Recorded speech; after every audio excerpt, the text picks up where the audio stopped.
Dieu donne l'intelligence. Dieu donne la créativité. Dieu donne l'innovation. Quand tu pries, le Saint-Esprit peut te donner des idées, peut te donner des capacités, des potentiels extraordinaires. Vous devez croire aussi au Saint-Esprit dans ce domaine-là. Ce n'est pas toujours le diplôme qui rend riche. Ce n'est pas toujours étudier dans une grande université qui rend riche. L'innovation, l'innovation, l'innovation. Observez la société et recevez des inspirations pour résoudre les problèmes de la société et vous serez riche. Parce que la richesse, c'est en soi une transaction entre les problèmes et les solutions. Résolvez les problèmes. Arrêtez de présenter vos problèmes, résolvez les problèmes des autres et vous serez riche. Regardez le frère. Comment il va devenir riche? Il a oublié ses problèmes. Il a des problèmes. Mais il oublie ses problèmes. Il dit non, beaucoup de gens veulent investir mais n'ont pas d'argent. Moi, je vais commencer à prêter de l'argent. Vrai ou faux? Il se concentre sur les problèmes des autres. Tu veux faire étudier ton enfant, tu n'as pas l'argent. Moi, je vais te prêter l'argent pour que tu puisses faire étudier ton enfant. Tu veux commencer une entreprise, tout. Il oublie ses problèmes, il s'occupe des problèmes des autres. C'est alors qu'il sera riche.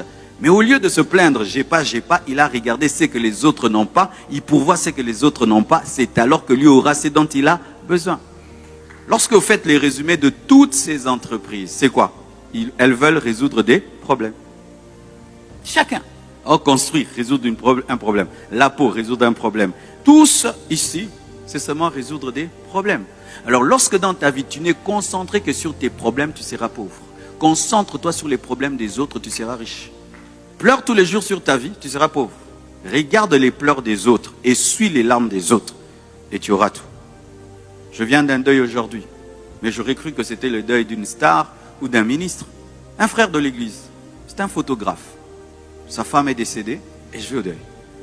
J'appelle, j'ai dit non, je suis dans un embouteillage, j'arrive pas.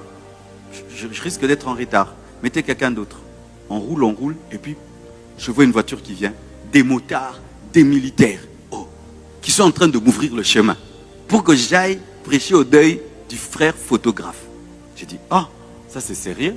Le frère n'est pas ministre, il n'est pas politicien. Non, des motards sont venus m'aider à aller dans son deuil. J'arrive là-bas, mais il faut voir le parterre des gens, la qualité des personnes qui étaient là. J'ai dit, frère, ça me tourne. Et puis je pose la question, mais ce frère, si tous ces gens, des ministres, des gens vraiment, tu sens des... Je dis, c'est quoi?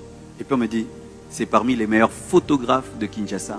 Et il est d'une gentillesse, il rend service aux gens à un niveau que quand il a perdu sa femme, c'est tout Kinshasa qui est venu pour l'honorer à cause de son travail de photographe. Mais toi, tu as un appareil photo, oh les Lanzala, un grand